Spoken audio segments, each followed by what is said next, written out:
सर्तियूं क़दीम ज़माने खां असांजे घरनि जूं औरतूं घरू सामान ख़ुदि तयारु कंदियूं हुयूं, जहिड़ोकि बिस्तरे लाइ रिली, खाधे लाइ मानी रखण जी पिंडी, हवा लाइ पखो, घर में अनाज खे महफ़ूज़ रखण लाइ गुंदियूं ठाहिण, कुकड़ियुनि जे पालण लाइ खुडियूं ठाहिण, इहे सभु आम घरेलू औरत जो ॾाज आहिनि। उनखां अलावा मौसम मुताबिक़ आचार चटणियूं ठाहिण, ताम घरेलू औरत जो रोज़ जो मशग़ूलो हो। कपिड़नि ते भर्त भरण, नाज़ुक ऐं पाइदार कपिड़नि जे टुकरनि ऐं पुराणनि कपिड़नि मां टुक ते रिलियूं ठाहिण, कणक जी तीलियुनि मां मानी रखण जूं पिंडियूं ठाहिण, खजीअ जे पननि मां पखा ठाहिण सिंधी औरत जो घरेलू हुनुर आहे। अॼुकल्ह हिन घरेलू हुनर खे मग़रिब में वॾी इज़त आहे ऐं वॾे तइदाद में उहे घरेलू शयूं ॿाहिरि वञी रहियूं आहिनि, मगर जेका कमाई उहे वापारी कमाइनि था उन जे मुक़ाबले में उहा उजरत वीचारी घरेलू औरत खे नसीब न आहे, जेका वीचारी घर जे कमकार हूंदे बि थोरो की घणो वक़्तु बचाए पंहिंजी महिनत करे थी,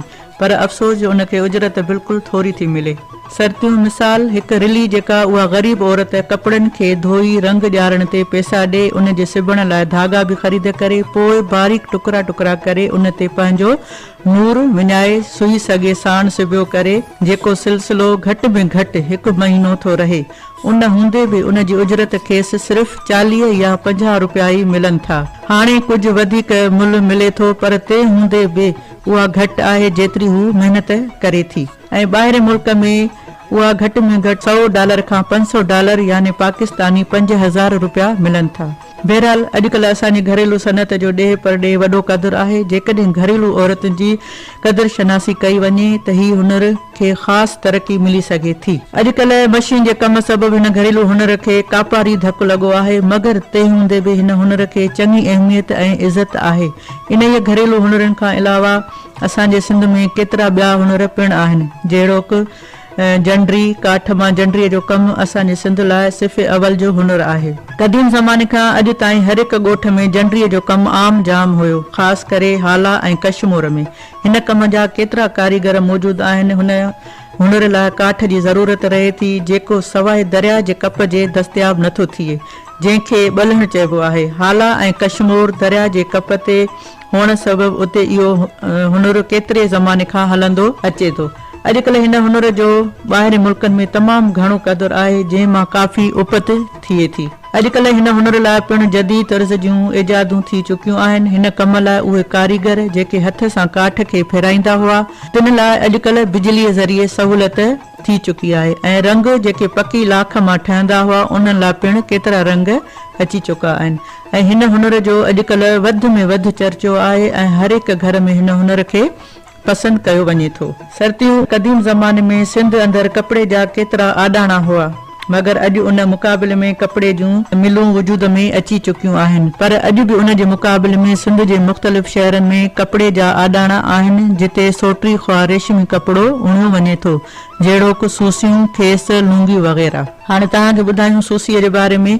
अॼु बि सिंध अंदरि क़दीम ज़माने वारी सूसी ग़रीब ख़्वा अमीर औरत वापराए थी। सूसीअ जी सलवार रेशमी ख़्वा सोटी मुख़्तलिफ़ रंगनि ते हथ जे आॾाणे ते उणियल निहायत पसंदि जो कपिड़ो आहे। अॼु बि हाला ऐं मटियारी, लखी ग़ुलाम शाह, नौशहरों में घणा ई आॾाणा आहिनि ऐं कारीगर मौजूदु आहिनि। खेस सर्तियूं नसरपुर में ठटे जा खेस तमामु मशहूरु आहिनि, जेके रेशमी ख़्वा सोटी तयारु थींदा रहनि था। उहे खेस तमामु क़ीमती ऐं जटादार थियनि था। अहिड़ा हुनर सिंध जो शान ऐं शौक़त आहिनि, जेकी अॼु बि हर हिकु ख़ानदान वटि बिस्तरे जो खेस लाज़मी जुज़ आहिनि। अॼुकल्ह हिन खेस खे अरब मुल्क में घणो पसंदि कयो वञे थो।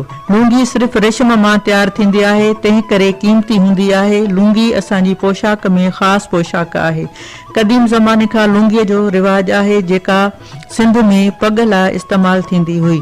अॼु बि लुंगी क़ीमती हुअण सां गॾु नायाब कपिड़ो आहे, जंहिं लाइ ख़ासि हुनर ऐं रेशम आहे, जेको नसरपुर में ठटे में तयारु थिए थो। लुंगी अॼुकल्ह 100 खां 1000 रुपयनि जी क़ीमत में विकिणजी रही आहे, मगर ही हुनर बि मञी रहियो आहे।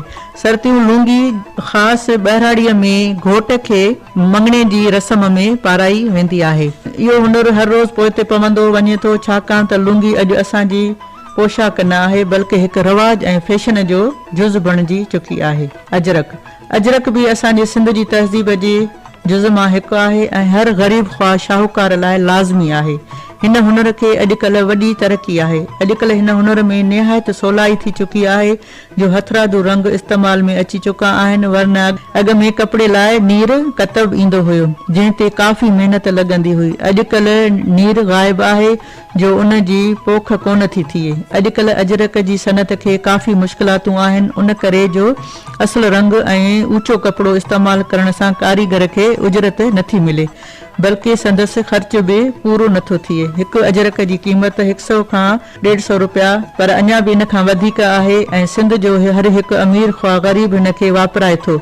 अजरक खां अलावा मुख़्तलिफ़ क़िस्म जा कपिड़ा रंगण बि अचनि था जेकी मुख़्तलिफ़ क़ौमूं पाइनि थियूं, जहिड़ोकि ओड, कूली, मेंघवाड़ ऐं कच्छी वग़ैरह, जिन लाइ ख़ासि रंगत ऐं ख़ासि हुनर आहे। इहे कपिड़ा जहिड़ोकि चुनरी, पड़ा वग़ैरह रोज़मर्रा जो हुनर आहिनि। सिंधी पोशाक में गज खे वॾी अहमियत आहे जेको सूमरनि ऐं कच्छी क़ौम लाइ क़ौमी पोशाक आहे। उन गज जे भर्थ ऐं बनावट लाइ ख़ासि हुनर आहे जेकी घरेलू औरतूं कुतुब आणनि थियूं। गज जो भर्थ सूमरनि जे दौर में उरूज ते हुयो जेको मीरनि जे साहिबियत ताईं हली ख़तम थी वियो। हाणे किथे किथे संदसि ज़रूरत आहे, वरना उहो गज जो हिंदू ज़ात वारा पिणु वापराईंदा हुआ ऐं शादी वारे राति संदसि हुअणु लाज़मी हो, तंहिंजो रिवाज घटिजी चुको आहे।